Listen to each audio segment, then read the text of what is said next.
Hello, and welcome back to the Couch Potato Podcast. It's New Episode Tuesday, which is a little bit of a different flavor than New Episode Monday, but it's for good reason. This week is the return of Lucas to the show, which he's been off for the last couple, so we're happy to have him back. And we're going to do Gladiator today, the 2000 winner for Best Picture. Pretty much the peak of the mountain for the sword and sandals renaissance of the mid-90s. So we're definitely looking forward to diving into that one. Before we kick things off, be sure to go vote on our poll question, which is we're doing a Turkey Day Turkey Extravaganza, which we're doing a good, bad movie. We got some pretty awesome choices for you guys to choose from.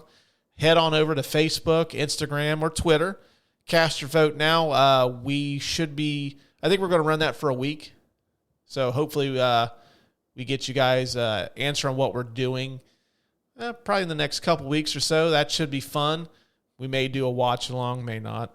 But please go over to any of those social media sites, cast your vote right now. So without further ado, we present to you Gladiator. The general. What we doing live echoes in eternity. Who became a slave. You should not have defied the emperor. The slave. Win the crowd. You'll win your freedom. Who became a gladiator. They said you were a giant. I shall cheer for you. The gladiator. At my signal, unleash hell. Who defied an empire. Today I saw a slave become more powerful than the emperor broke. From director Ridley Scott, Russell Crowe. Gladiator, rated R. All right, welcome back to the Couch Potato Podcast. I'm Russ, and joining me after a 2-week sabbatical, Lucas is back on the show. Lucas, what's going on, man? I have returned. I'm sorry. I was refereeing a soccer tournament, making some extra cash for Christmas, and then I unfortunately texted you the day of a recording, and my mind wasn't really working too well because I had ran 24 miles that weekend, and I'm not exactly a man who you would call in shape. So I just wasn't able to function. Actually, I drove home and fell right to sleep all night. So I'm glad you didn't fall asleep while driving. Yes, me too. Yeah, because you wouldn't be on here today. Sleeping while driving is frowned upon, I guess. That's what I hear. I mean, I don't know. People in Teslas do that shit. Well, yeah, you don't have a self-driving car. Well, we are glad that you're back. You have been missed. And this was actually the movie we're doing tonight was the movie that we were originally going to do as our anniversary episode. Am I wrong? I think so. Yeah, I think. And then we discussed Shawshank, which I think we love Gladiator, but I think Shawshank's a little bit better for an anniversary show. Right. Yeah, we are doing Gladiator today, which is an awesome, awesome movie. It is very good. When we were thinking about this, like, first off, we haven't done a Ridley Scott movie. Dude's fucking awesome director. I think so. And we haven't done a Russell Crowe movie, who was the fucking bee's knees for about 5 or 6 years. Yeah, in the early 2000s. Mm-hmm. So, when I was doing a little research on this, I guess this movie and Braveheart are considered like the top of the mountain for the sword and sandals, like the big historical epics. Mm-hmm. Renaissance that happened in the mid-90s. And it made me think of a really cool question. Since these are the OGs, the top of the mountain, which one do you think is the better of the two? Yeah, we were discussing this a little bit off air. It's a hard to pick because I think both are really great movies. The real big difference for me is Gladiator doesn't have like that cheesy love story in it. Mm-hmm. It has a love story, but it's more like a fueled by revenge type love story rather than some poor Scotsman banging the French princess. So, you stole that right out of a history book, didn't you? Like that verbatim, you're reading out of a history book. That's what William Wallace did. Banged a French princess. Yeah, no, that actually never happened. He never met her in real life. Yeah, both of these are very historically inaccurate. So I recommend if you're curious about ancient Rome, the Scottish Revolution. Do not watch these for reference. They're strictly for entertainment purposes. Yeah. So I'm going to go with Gladiator, but neither one of them is bad. I mean, you can't go wrong watching either one of them. Yeah. Well, I watched Braveheart probably about a year ago. It's the first time I had sat and watched it in a while. And It's still good, but I don't like it as much as I did when I first seen it. Really?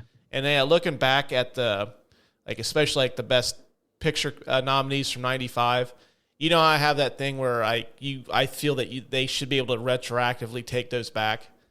Mm-hmm. And thinking of the movies that were released in '95 that didn't even get nominated, like Heat with De Niro and Pacino, didn't get a Best Picture nomination. I feel Heat is much better than Braveheart. Casino came out in '95. I think that's a much better movie than Braveheart. Apollo 13, which was nominated for Best Picture, I think is better than Braveheart. I agree with that one. So, I think Braveheart's good, but like you said, the love story kind of slows it down for me a little bit. Mm-hmm. Whereas you were saying before we went on air that I love a good revenge movie, and I love seeing people just they get fucking wronged and they're just taking it out on everybody. Yeah, like John Wick. We said Batman, the ultimate revenge. Mm-hmm. Bay Pig story in the City.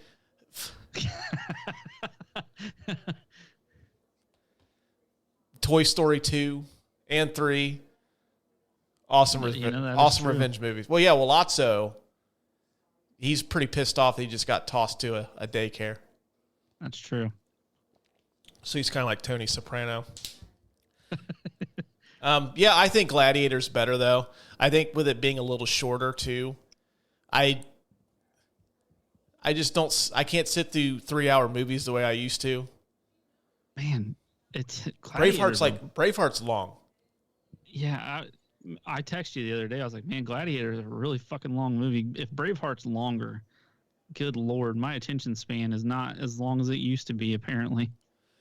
Well, Braveheart, like I was saying, the love story kind of takes me out of it sometimes.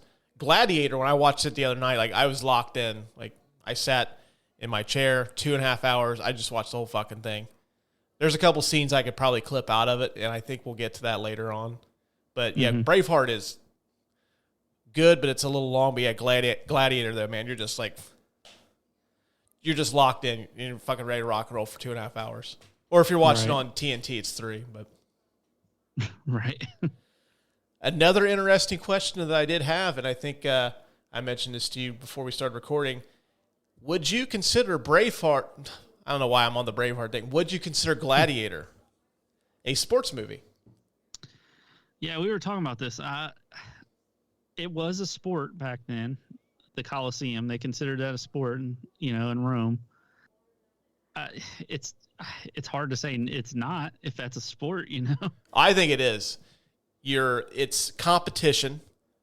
Yeah. There is a winner and a loser. Granted, the loser, they lose.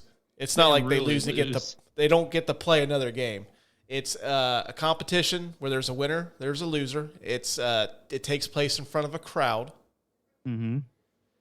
Crowd cheers for who they like. I think it's totally a sports movie. They were typically athletes. Gladiators were.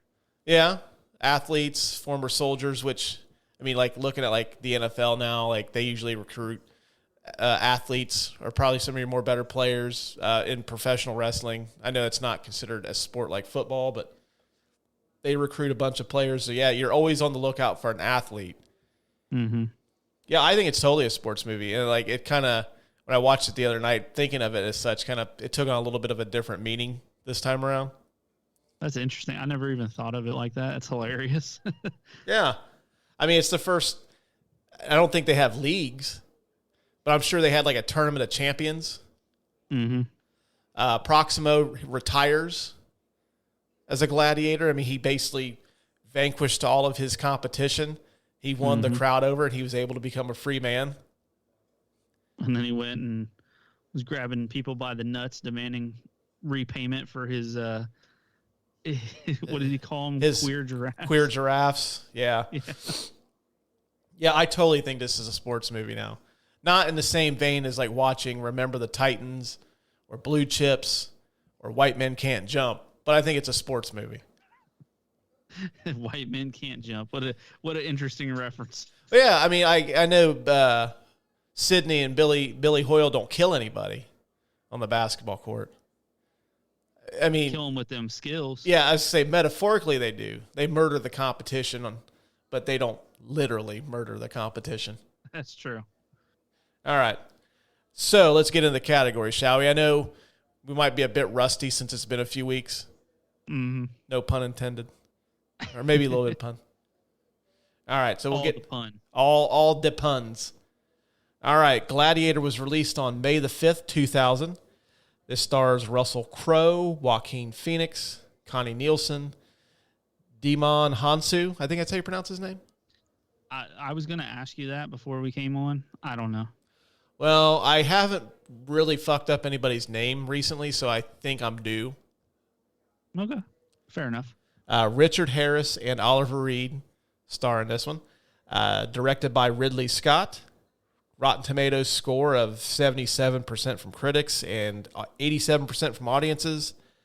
$460 million on a $103 million budget at the box office. Winner of 5 Academy Awards, including Best Picture and a Best Actor for Russell Crowe. And this is streaming on Paramount Plus. The site that you just love to hate. Yeah, actually, I'm going to give Paramount Plus a round of applause for putting one of their movies on their streaming service.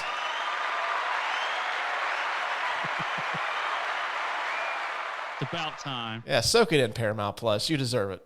Way to go. All right. The William Somerset Research Corner. Mel Gibson was offered the role of Maximus, but turned it down, feeling he was too old to play him, although he was only 43. Yeah, I wouldn't say that's too old.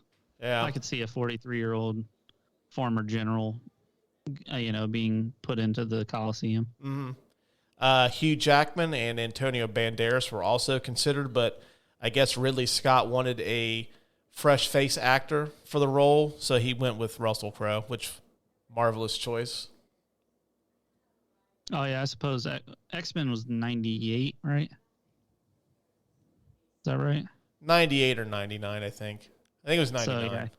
So Hugh Jackman probably would have been known a little bit by then. Yeah, well, Russell Crowe is kind of on the verge of breaking out anyways. Like, he was in L.A. Confidential, which is an awesome movie. Mm-hmm. He was in Quick and the Dead. He was the villain in a Denzel Washington movie, too, Virtuosity.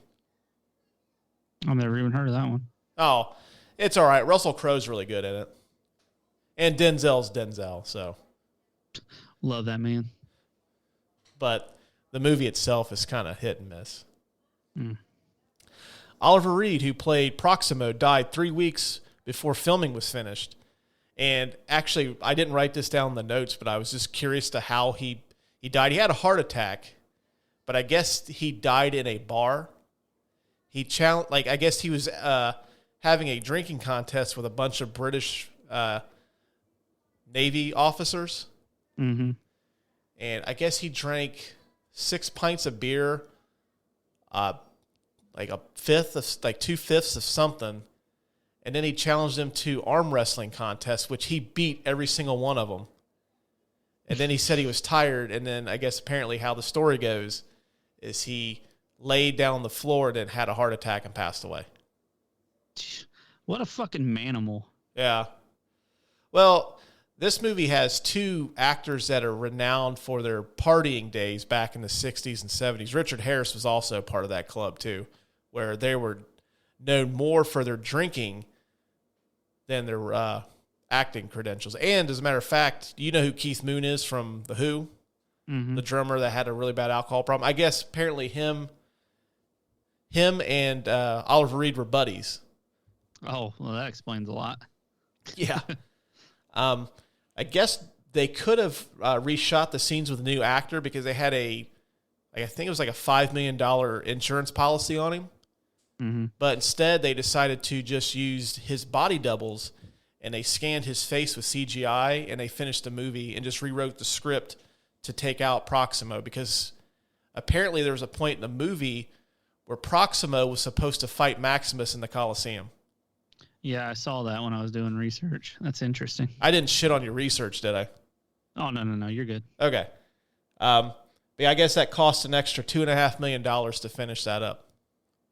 Yeah, CGI, I imagine, like now it's still expensive, but it's not as expensive because it's more widely, computer stuff is more widely available. Mm-hmm. I imagine in the early 2000s that was hard to do.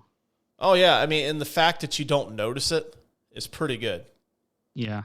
Because I know in Rogue One, they used Peter Cushing, who had passed away years ago, and brought back the Grand Moff Tarkin character.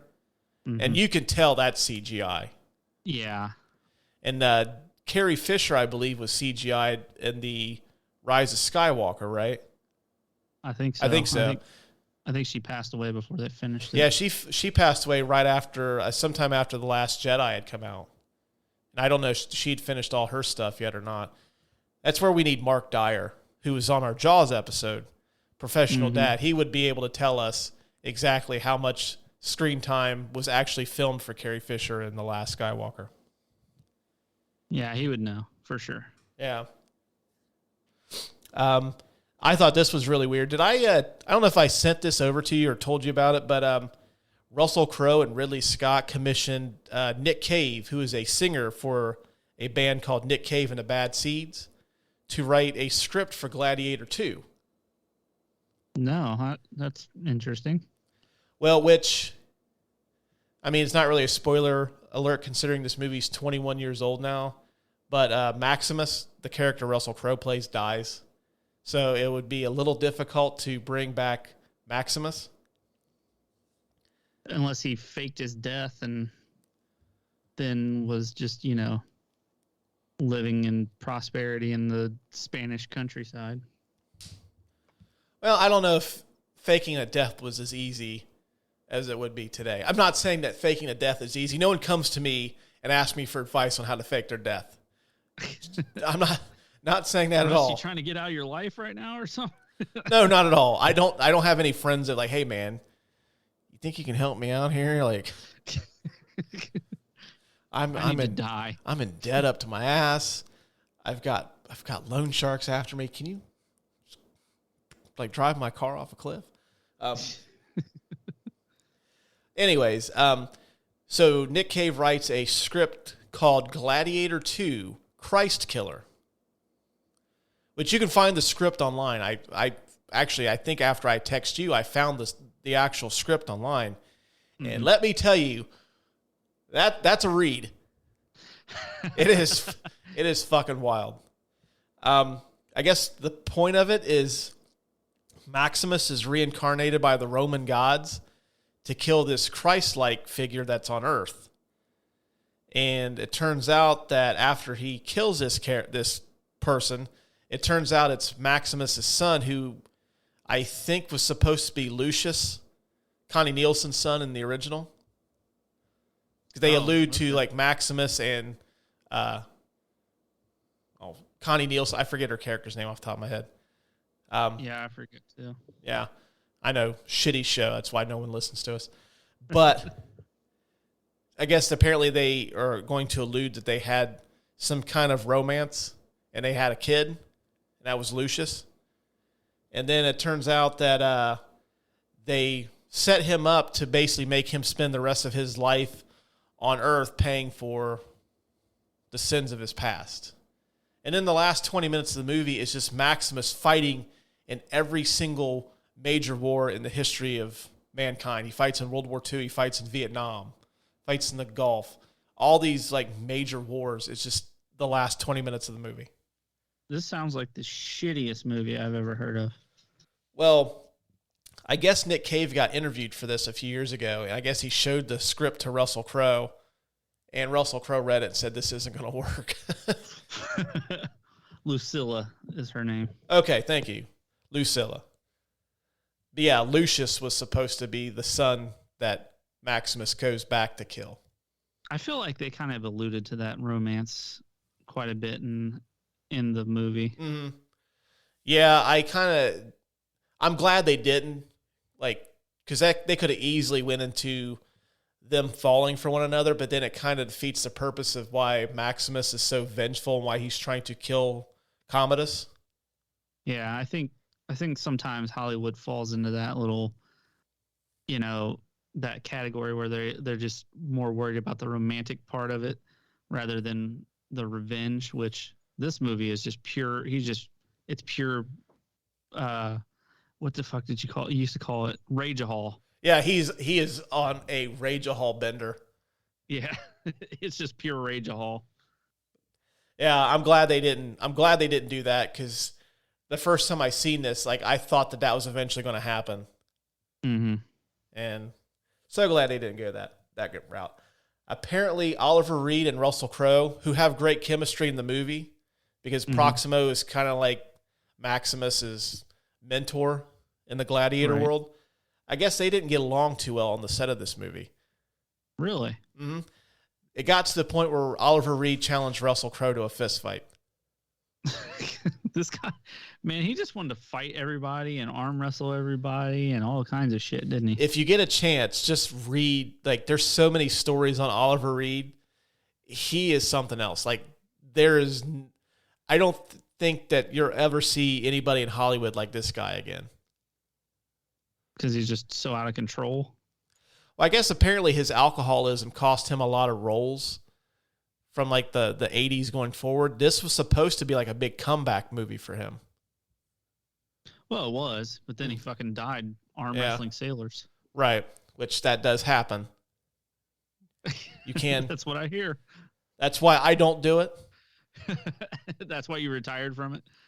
Yeah, like I don't know, like over the top really gets me pumped up. And I just go to random bars and just try to armor, like, all right, where's the military guys at? Oh, thank you, military folks, for your service. Not trying to be a dickhead, but I used to get liquored up and try to arm wrestle you, like military personnel. That's a totally fabricated story, by the way. 100% not true. Right. The last one I have is the thumbs up, thumbs down gesture that Commodus gives.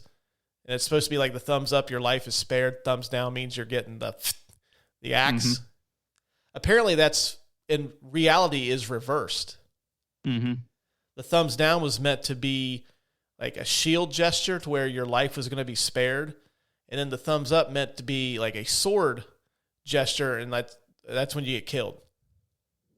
Yep, I actually knew that. See, I didn't. I was like, as I was reading, I was like, well, this kind of doesn't make any sense. But apparently the thumbs up gesture is so renowned now for being like a good thing. They didn't want to confuse audiences. Right. That's what I figured. I figured it's one of those things that it's become, like you said, it's universal for a good thing. Right. That's what I usually do. Or if you get a thumbs up emoji from me on a text message, that means I'm probably mad. Just leave me alone. Which I have gotten those. I think everybody gets them from time to time. Hey, what do you got for research, man? So to recreate the size and scale of the Roman Colosseum, approximately 1/3 of it was built in Malta out of plywood and plaster.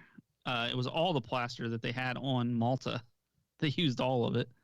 The structure was 52 feet high, and the remainder was created using digital CGI. Mm-hmm. It took several months, and it cost roughly $1 million to complete. Now, I do remember that Gladiator was the first big DVD that I bought. Because all the other DVDs I had bought, this was in the early stages of the DVD technology, were the flippers, where like the movie would be on one side, then you'd have to flip it over to watch the other half. I remember that, yeah. And then I remember I pre-ordered like a shit ton of big movies from Suncoast. I don't know if you remember the throwback. Yeah. And the first one I got was Gladiator. And it was so cool because they had like, it's remastered in DTS audio. It had like a second disc with the special features on it. And I was so fucking excited to get that thing opened up. I didn't even watch the movie.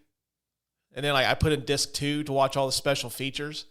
And I watched like, okay, I'm going to watch the movie now. And then I go to pop the movie in, and they gave me I got one of the ones that had disc 2. Oh shit. So I took it back, got it home, and then both the discs were disc 1. Well, fuck. So I had to I had to take it back a third time, and I finally got one that had disc 1 and then disc 2. But I remember, watching that. It was so cool how they did that. Yeah. And plus, I just imagine, I was talking to my coworker about this. Could you imagine just, back in around 0 80, I think this took place slightly after that. Was it 380, I think? Yeah, something like that. I don't know why I didn't pay attention to the time. I was so ready just to get into that battle scene that I didn't pay attention to the time. I don't blame you. But could you imagine, what would that be, 1,700 years ago? Mm-hmm. Just looking up at that thing. I mean, 1,700 years ago, they didn't have nearly the shit we have, and you just look up at that thing and how massive it was and how beautiful it was, even though it was a spot for murder. Yeah, still to this day, it still would be quite a sight to see. Yeah, because most of it's still standing. Yeah. It's oh, this isn't SoFi Stadium, but this is pretty fucking cool. Close enough. Yeah. It's close enough. Joaquin Phoenix was nervous about doing a good job of Commodus, of playing Commodus. That he, at one point, now there was 2 different sites that I used to do the research for this on this one particular thing. It said that Joaquin asked Russell Crowe several times to punch him in the face, or just once. I'm not sure which one is right. To get him out of his funk and his mood, to put him in a better mood, ready to play this, snake in the grass character. Richard Harris told Crowe to get Phoenix drunk as a way to loosen him up instead. Oh, really? Yeah. I would have expected Russell Crowe to hit him numerous times. He never did. He didn't want to do it. He didn't want to hit him. Apparently, he's a nice guy. Who, Russell Crowe? Yeah. I've read varying reports that is not exactly true, but well, apparently at that time he didn't want to punch Joaquin Phoenix. Okay, I mean, yeah, I could see that. Russell Crowe suffered several injuries while filming gladiatorial battles. The scar on his face seen after the opening battle was not fake, but it was real after a horse backed him into a tree. He was riding a horse and it threw him into a tree. He lost all feeling in his right index finger for roughly 2 years after injuring it in a sword fight. He also ruptured his Achilles tendon, cracked a bone in his foot, broke a hip bone, and ripped multiple bicep tendons. Jesus Christ.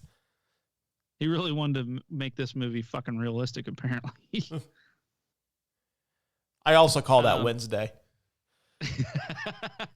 That just comes with age. Yeah. Back in my day, these kids don't fucking understand anything. I wake up oh, fuck, I think I just ruptured the Achilles.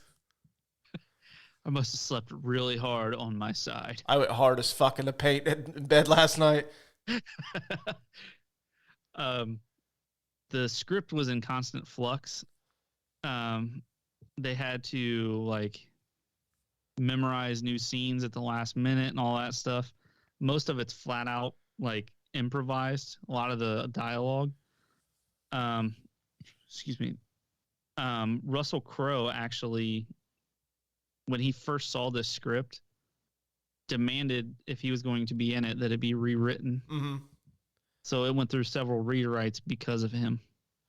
Yeah, touching on that real quick, I know I read somewhere where the reason why somebody asked him why he took the role, and he said it's a Gladiator movie directed by Ridley Scott. I would do it too. Yeah.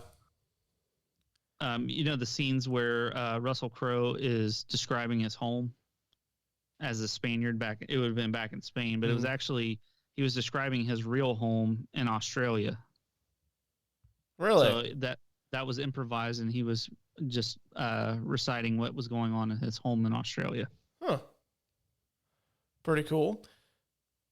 That's all I got. No, I did see something where some of the interior scenes of his home actually was made to look like what his home in Australia looks like. Well, that makes sense. Yeah, that's pretty cool. And have you ever had the nickname, like, what nationality are you? Like, have you looked into your ancestry at all? I have not. I've heard that a lot of my family on my father's side was German, and on my mother's side, I believe was French. All right. Going forward, I'm going to call you the Frenchman. Sweet. Or the German. I give up. I think my bloodline runs through Italy, so you can always refer to me as the Italian. Or the Italian stallion. Whatever you prefer. Definitely Italian stallion. Okay, cool. We'll get some shirts made up. This next category was super tough for me to pick just one. So it's the I Drink Your Milkshake Award for the best scene of the movie. I drink your milkshake. I drink it up! Because essentially this movie is just 6 or 7 fucking awesome scenes. Yeah.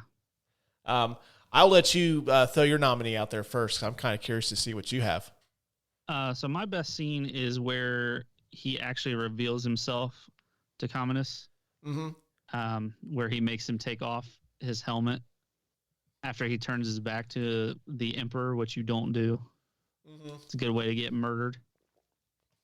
And then he uses what I have as the best line, or one of my nominees for best line. So that scene, I also really like when he's in there with Proximo, in the room with Proximo, and he tells him about winning over the crowd and describing what the Colosseum's like and what it was like to fight in there. I think that scene's really great too. Yeah. Even though he said they didn't get along, they work together really well. Yeah. That's what blows my mind about how good they are together. It's like, oh, I didn't know they hated each other. Right. I don't know about you, but I don't ever work well with people I don't like. Well, maybe to get more people to listen to our show, maybe create a different dynamic. Maybe you and I should meet up once a week and just try to fight each other in a parking lot. We're getting a little old for that. We're going to need to make this show every 2 weeks then, because we're going to need time to recover. You know what? You've got a Bluetooth system in your car. I've got one in my car. We could play like some movie score. We can have, I'm sure like us throwing punches would look like the fight scene from They Live, where they're just all like 2 punches in, they're just completely worn out. So that's your nominees, the reveal. Yeah. That's mine too. Special consideration. I really like the opening battle sequence. Oh yeah, and where they're in Germany. Yeah, or Germania. Yeah, because I tell you what, I was watching that. Like, if Russell Crowe came through my living room door and said, "Hey, I need you," after watching that scene, like, where are we going? I did.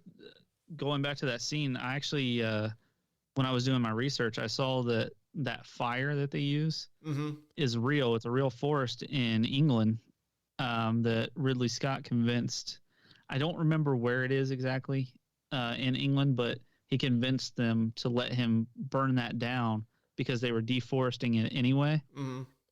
So he convinced them to let them use that for that scene because he was going to burn it down for him. Yeah. I did see something about that too. I was actually expecting you to have that in there, so that's why I didn't include it in mine. Well, there you go. There we go. Now it is included. A little extra fun fact, a little extra morsel, a little cherry on the top. Sprinkle that on there like Salt Bae. Oh yeah, that's just that. Yep, the little hand thing. Yeah. Yeah, my scene is I actually have it. I always thought this was called the Battle of Carthage because that's how they describe it. That dude with the fucking killer eyebrows.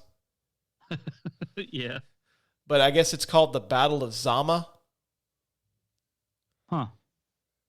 But I don't know. That part I don't know history very well. Part. So. But yeah, I have that combined with when Maximus confronts Commodus. I just thought that battle sequence was really cool because I guess them like they're not supposed to win. Right. But then, like, they've got this kick-ass Roman general, like, leading them, and then, like, they persevere, and they end up beating the shit out of the actual people that are supposed to win. That was cool. And then, like, the whole scene where Commodus comes down and tries to get him to introduce himself, and he takes the mask off, and then once he takes that mask off, I put it in my notes, but I just thought it was cool, like, Commodus has that look like, hey, man, I don't want no smoke. I don't want that smoke, and then Maximus is just like rattling off, and then the look in his eyes like, "Oh, you getting the smoke? You getting it? I'm gonna get you." And then like that's that line where he basically tells his name. And he says he's like the husband of a murdered wife, father of a murdered son, and I'm just like, "Oh shit!" Yeah, that scene is intense. It is. That's my favorite one. I pretty much before I even watched the movie, I knew that was the one because that's the one scene that I always remember most from this movie out of anything else. I think that one's probably the best scene just because, how intense Russell Crowe is. And, like, Commodus looks legitimately fucking scared.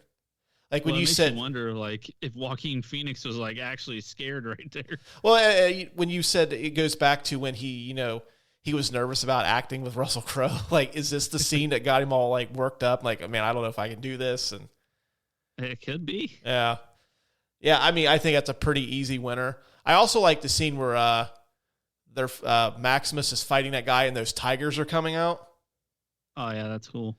Yeah, I was actually contemplating getting my son out. We were going to get like foam swords. I was going to paint my 2 dogs like a tiger and have them on like leashes as my son and I are fighting out in the front yard.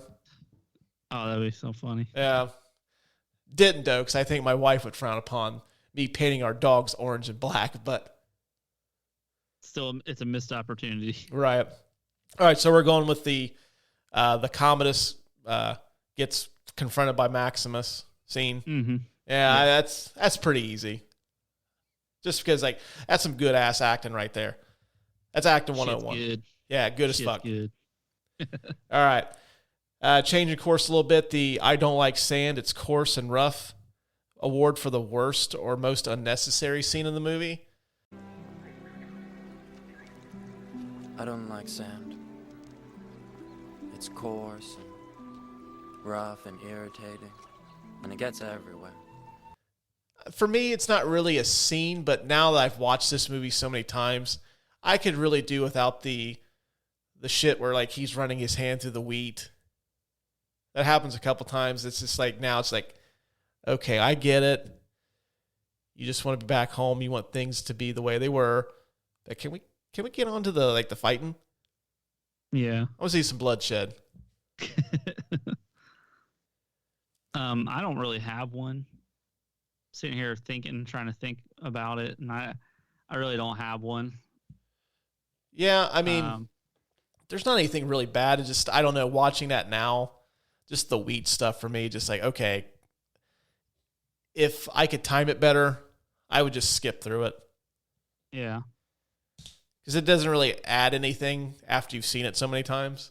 I've probably seen this movie at least 20 or 30 times. It's worth watching that many times, honestly. That movie, I mean, there's some things that I forgot about when I watched this. It's so good. It's such an excellent movie. Mm-hmm. Well, this was like, when I told you this was my my first like elaborate special edition DVD that I bought. Mm-hmm. When I got a home theater system finally with it having that DTS master audio, my receiver had DTS as a decoder on it. So I used Gladiator to check out my system to see if I had it set up right. Nice. That's a good reference. Mm-hmm. So I probably watched it numerous times just for that. Because I'd also use like, hey man, check out this home theater system I got. I'm putting fucking Gladiator. I put in the Battle of Zuma or Zama, Battle of Carthage, whatever it's fucking called. The one scene with the fighting and the death. Yeah, like the scene where Russell Crowe rides in on that horse and he chops those 2 people's heads off. Yeah, that scene. Sweet. But yeah, like I think just the wheat the hand through the wheat scene. It's just like, okay, I get it. It's supposed to be for, dramatic effect, but I could do without it. Yeah. So, but you don't have anything? No, I don't have anything. I agree with you. I mean, I think they show that, 3 or 4 times? Mm-hmm. Yeah. I mean, it's a kind of a callback to where, like, I think it's just a callback to what he's doing all this for. Because he could have easily just fucking said, you know what, I give up. I'm willing to die. I don't have my wife and kid anymore. But no, he wants fucking revenge. Truth. I respect revenge. Yes, you do. You're a big revenge man. The King Kong Ain't Got Shit on Me award for the best line of the movie. King Kong ain't got shit on me!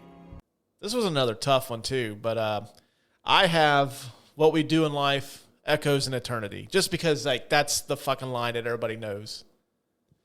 I don't know if I remember that line. It's at the battle of when they're fighting the Germanians, the Germani, whatever. When he's giving that speech to the guys that are gonna the battalion's gonna flank them from the side.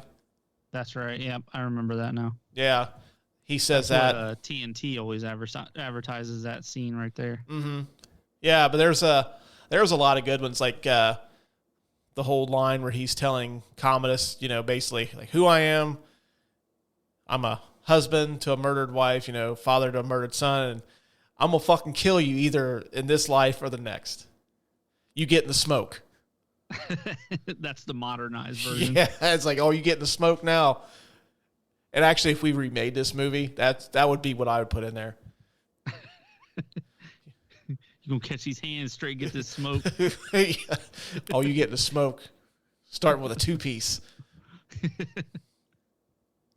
But yeah, there's like a lot of good ones like that. The line where he's telling him, like he says that the Commodus. I do get a kick out of when Proxima grabs that guy by the sack. He's squeezing, which I guess was apparently he actually did that. Oh, God. And he, tells him like he basically sold him a bad bill of goods. Mm-hmm. That one's really good. Just tons of good dialogue in this, which is surprising considering how bad you said that the script was and how they were constantly tinkering with it. Yeah. But yeah, that's mine. I don't know what you have. So the line you were talking about is my nominee. He says, my name is Maximus Decimus Meridius, father to a murdered son, husband to a murdered wife, and I will have my vengeance in this life or the next. That's fucking cold-blooded. Oh, yeah. That's still, that delivery still gives me chills. Like, man, that's fucking good. And that's almost like, it makes me wonder if that's not the line he, won him the Oscar. It is an Oscar-worthy line. Mm-hmm. For sure.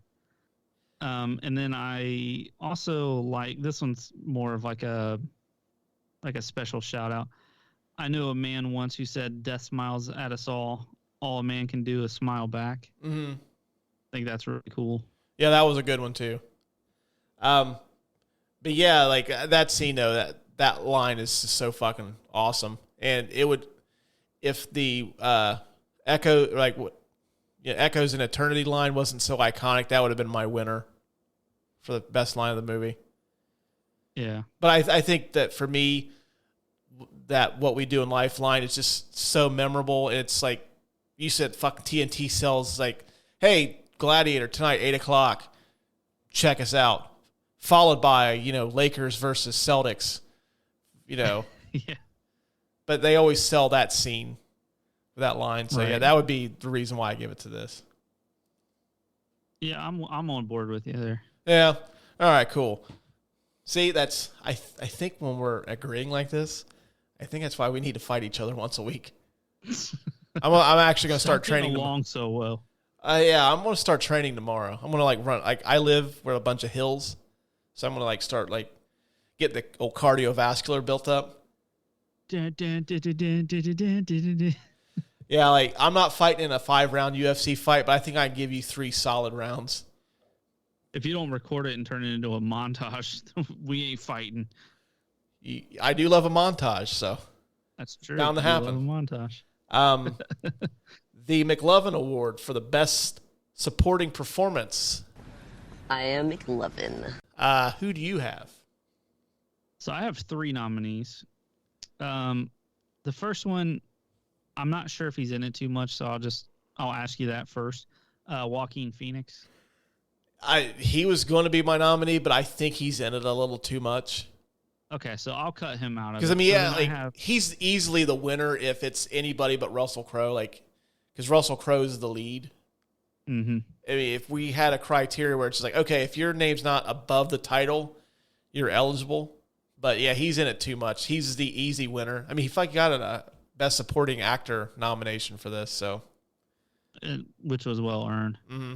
Also, he gave me the fucking creeps. He was trying to bang his sister the whole time. That was weird. It makes me wonder, incest, is this movie or is it Game of Thrones that kind of really put the shine on it? Well, it had to have been this movie. This Game of Thrones came out years later, but Game of Thrones, there's actually scenes where you see the dude banging his sister. I remember I watched that when I first started watching that, and I wasn't really paying too much attention, and oh, they're related. What did I get myself into? What are you doing, step bro? Yeah. Only the male audience will get that. Yeah. Yeah. I watched and I was like, oh, okay, this is a little different, but okay,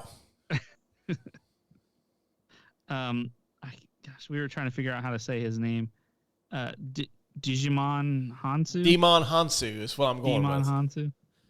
If you listen to the show, I apologize if we've butchered your name, which we know he's not. But in this and in Blood Diamond.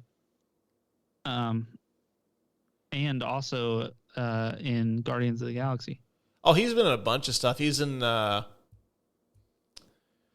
which Fast and Furious movie was he in? He's in the one where Charlize Theron's the villain. 8. Never seen it. Should. Stopped at 7. Well, I mean, that's the mic drop of the series, though. I mean, it's like you can't. They went out pretty perfectly with that one. And now I still love them, but they're kind of getting to be cash grabs at this point. But we'll save that for another, the Fast and Furious movie that we'll do at some point very, very, very, very, very soon. I also had Oliver Reed as Proximo. Mm-hmm. Yeah. Those are my 2 nominees. Yeah, I have, who wins? Who would I put forward? Probably Oliver Reed. Mm-hmm. I think he's really excellent in this, and he's very believable as Proximo. Yeah, I think so too. That's who I have. I also was going to nominate Richard Harris as Marcus Aurelius. I think in the brief time he's in, he's really good too. And it's like, you know what? Like, he seems to be an admirable Caesar. His voice sounds a lot like, was he Dumbledore? He was the original Dumbledore, yes, before he passed away. I knew that from his voice, like not even so much his face. I actually, I'm not a huge Harry Potter guy. My wife is. I have tons of friends that are like huge into that whole universe. I prefer his version over Michael Gambon, who took over for him afterward. I do too. But I thought Richard Harris was really good as Marcus Aurelius. He seemed like he was kind of a noble Caesar, although the complaining about dying got to be a bit old. It's like, okay, man, you're not really dying. I know you're in a shitty environment right now. It's fucking cold. We've all been there. He didn't want to go to work that day. He's like, oh, I feel like that's all it was. Just like, I don't want to go to work, so I'm just like, I'm going to use the I'm dying excuse. But he's like powerful enough to get away with it. Like, if I were to try that, it's like, oh my God, you're dying? Or, like, don't worry about coming back. Like, oh, it's not that bad. I just can't get. I'm just today. This time change is really fucking with me. I'm not really on my deathbed. But I have to give it to Oliver Reed too. Like, Proximo is like a really compelling character. I actually look forward to the scenes that he's in. Mm-hmm. Plus, I just think the dynamic between him and Russell Crowe is really good. Is like kind of the mentor character. And I think it's really a testament to how good he is that they could have replaced him and just filmed everything all over again with a different actor, and it wouldn't have cost anything extra because they had the insurance policy. But instead, they opted to rewrite the script to preserve his performance. Which I think was the right call. Yeah. I think he's so good in this. He was so compelling that I'm not a big prequels guy, but I wouldn't mind like if it were the same people writing this and directing it, if they did a prequel about Proximo. Yeah, I'd totally be good with that. Or if they did a streaming show, like one of the streamers did, like a Proximo prequel, I'd be much more interested in something like that than fucking Gladiator 2 Christ Killer. That's the worst fucking title I've ever heard. I know. It sounds like a fucking Nine Inch Nails album, doesn't it? It really does, actually. Yeah. I hope I don't get heat for that, because I know people like Nine Inch Nails in my house. That's perfect. The Eric Stoltz Award for the performer you would recast. I didn't really have anybody for this one. I'm actually considering retiring this category and coming up with something new. That's fair. Yeah, I don't have anybody either. It's getting to the point now where we really skate over this category because a lot of the times there's really nobody to replace. Right. So maybe this will be one that we pull out of our pocket if there's like a really awesome movie, but there's just like somebody that really drags it down to where it goes from being like a perfect film to where this is still pretty good. Yeah. We'll trot it out on occasion. Sounds good to me. All right. So this episode, if you get anything out of this, we are putting the Eric Stoltz on hiatus. And I think I got a really cool category to come up with. I'll tell you about it after we're done. Sounds good. I think this actually sounds really, really cool. Producer Adam was texting me. It kind of like came to me I'm a little under the weather today. So it's I don't know if it's like cold medication, like getting these Vision Quest. All right, but yeah, the Eric Stoltz is temporarily on hiatus. He'll come back from time to time. So you Eric Stoltz Award winner fans, it's not dead. It's going to come out on occasion. It's not dead. It's sleeping. Right. It's like when John Cena comes back to the WWE. It's special when he does, and it's awesome, but you're not going to see John Cena that often anymore. That's a fair comparison. Or The Rock. Oh, you never see The Rock anymore. I think Cena's more of an apt comparison at this point. Yeah. Well, that shows you. I mean, if you could see him, you can't see him. The unsolved mysteries of the movie. Join me. Perhaps you may be able to help solve a mystery.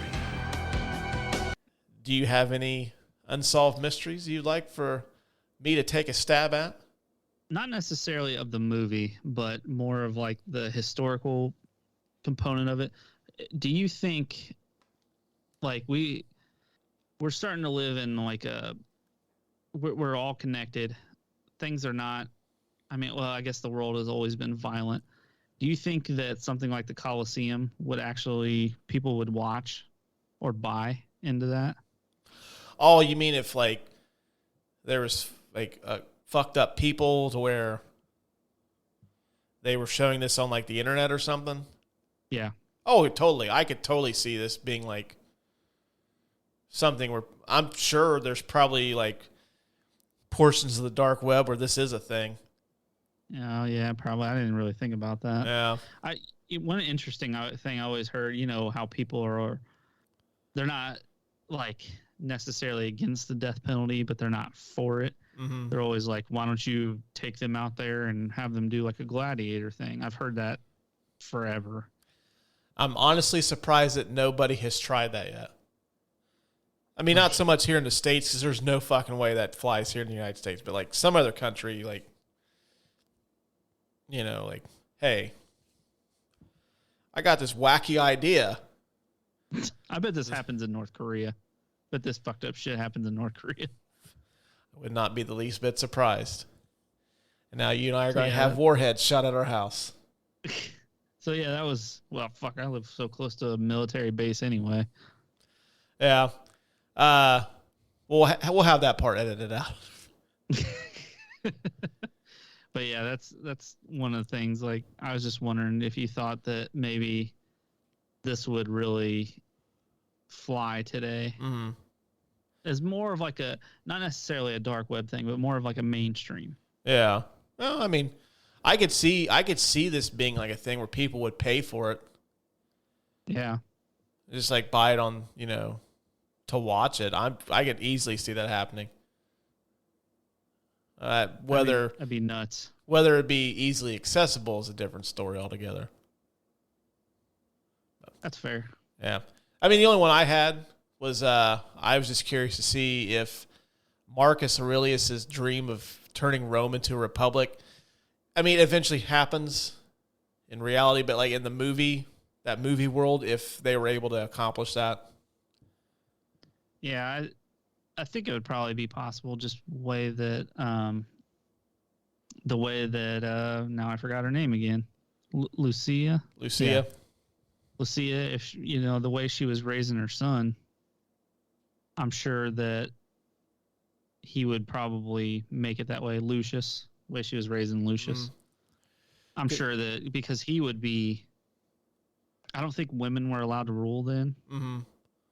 So, he would have been stepping up as emperor at 7, 8 years old, whatever he was then, right. 10 years old, whatever. Mm-hmm. So, if that's what she wanted, that's what probably would have happened. Well, yeah, it made me wonder, is like, I know Maximus was kind of like a martyr for all that, and they could have used that as like the catalyst to get that in motion. But then again, like people get power hungry and like, oh no, we're not going to have that happen this time. It's fortunate he died, but nah, not doing it. Oh, that's what killed Rome was greed. Mm. So, yeah, but that's the only one I had. I really didn't try to figure out anything in this movie. I love watching. Like, I think for me, it's the battle sequences. Like, I still watch this to this day. And Russell Crowe's performance, and Oliver Reed, and Richard Harris, all the great acting in it. Mm-hmm. Yeah, I mean, this movie's pretty straightforward. Yeah, there's nothing I have to like. I'm dying to know. Like, keeps me up, and I'm like, fuck, like what are the accommodations like for the gladiators? Did the horse actually kill his son when they ran in there and ran him over? Yeah. Did they resell? Did they hang the family just for effect? Did anyone buy Maximus's land? Tune in next week. All right, the last category is the I'm the King of the World award for who wins this movie. I'm the King of the World! Which is basically when you think of this movie, it's like, who do you mention or what do you talk about first? So, who do you have? I think we're both going to have the same person, and it's Russell Crowe. Yeah. I mean, this movie, like I said, with all the rewrites and stuff, it really, literally would not have been the same without him. Mm-hmm. And do you feel like he's more known for this one or A Beautiful Mind? Oh, this movie for sure. So this is like his defining, this is his defining movie as an actor. Like you said, he won an Oscar for it. And it just, I don't think, now A Beautiful Mind is a great movie. And he's he's good, a little overrated, I think. But this is peak Russell Crowe, and it was really his first foray into like major. Well, this is the movie that turned him into a movie star. Yeah, I mean, he was like he was an up and coming star, but this movie like catapulted him to like the A-list. Because I mean, after this, he was pretty much on par with like Tom Hanks and Denzel Washington and like like the elite of Hollywood. Yeah, and he's been kind of riding that ever since. It's a shame he's not really as well known as he used to be. But for a good 6 or 7 years, I mean, he was right up there with the elite of the elite. Yeah, so for me, it's definitely Russell Crowe wins this movie. Yeah, that's kind of where I'm at too. Like when we were first discussing doing this, and you and I had talked about like, oh yeah, Mel Gibson was up for it at one time, and then Antonio Banderas was up for it. Hugh Jackman was too. I'm trying to picture them in that role, and I know, they all have their qualities that I think make them good actors. But honestly, like out of all the movies we've done, I can't really think of anybody in a performance that like this movie does not work without this particular actor. And I think this is it. Like this movie is not the same movie without Russell Crowe. Yeah. Well, I don't. Well, you know how I feel about Forrest Gump. Not to bring that back up, but I don't feel like that movie works without Tom Hanks either, or maybe even Saving. Well, I guess you could have somebody else in Saving Private Ryan, but Tom Hanks is so iconic in that. But yeah, I get your point for sure. Well, I mean, like he's believable enough. Like he's not like he's big enough to where you could see like he's a big ass kicker in war, but he's not like super jacked up. Right. Because like the one thing like I've noticed with, like some of these like these historical epics, like take 300 for example. I love 300. I think it's a great movie, but those guys look like they have like a personal trainer with them at all times. Like these guys are just fucking shredded, and it doesn't like I can't really see people looking like that. They could. I don't know. Like I mean, I think I'm a decent history buff, but I'm not like into that. Like what the workout regimens were for like Spartans. I have no idea. I know that they loved war. That's all I really know. Yep. But he looks like he's the type of guy. He's like big enough and like brawny enough to where like, yeah, I could see him totally being a general. He just oozes charisma. I mean, like after that first battle sequence at the Coliseum, he's got the fucking guys are fighting with him. They're basically like he's walking back to where the rest of the gladiators are at, and they're acting like his fucking entourage. Yeah, they're chanting his name. You could see like he's somebody that like, you know, you believe that he's out for revenge, and like Russell Crowe's able to do all that. He's always been good at doing like just this movie takes the best of what Russell Crowe can do, and it puts it in there. Yeah, it's like let Russ cook. That's what they did. And I can't, like, Mel Gibson might have been the closest thing, but, like, even then, I just tried picturing him doing the whole, like, I tried picturing, like, the people that were considered for that role doing the speech where he confronts Commodus, and I just can't see it being delivered as well as Russell Crowe did it.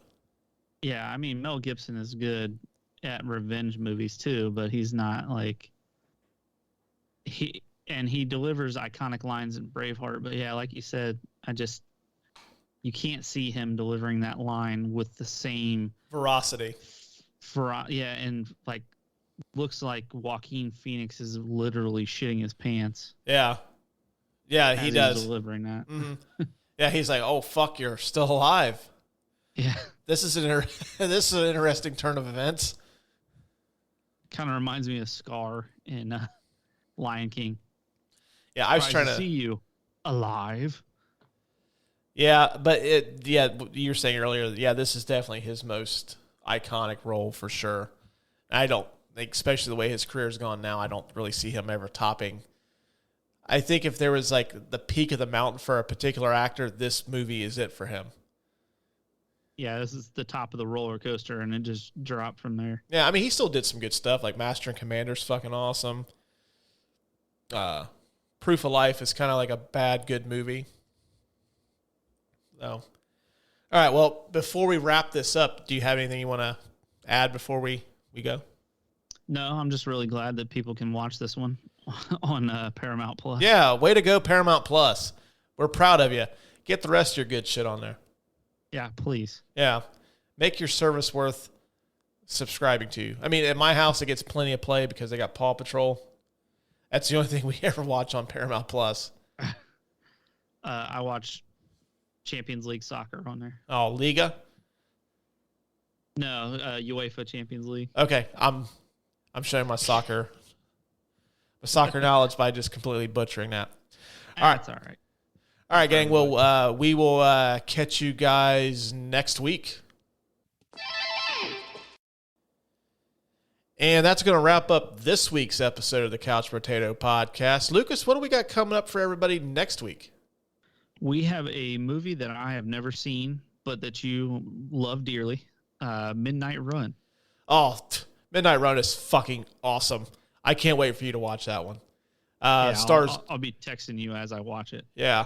Robert De Niro, Charles Grodin, bounty hunter, trying to get a guy back from New York to L.A. It's supposed to be super easy. Apparently it's not. I highly recommend it. I don't know where it's streaming at the moment. I'm sure you can find it. If anything, you can rent it on iTunes or Spotify, or not Spotify, iTunes, Fandango. I think they're the same company now. Vudu, wherever you get digital movies, you can find it on there. Sounds good. All right. I will check it out and let you know. All right. Well, until next week, we will talk at you guys later. Deuces.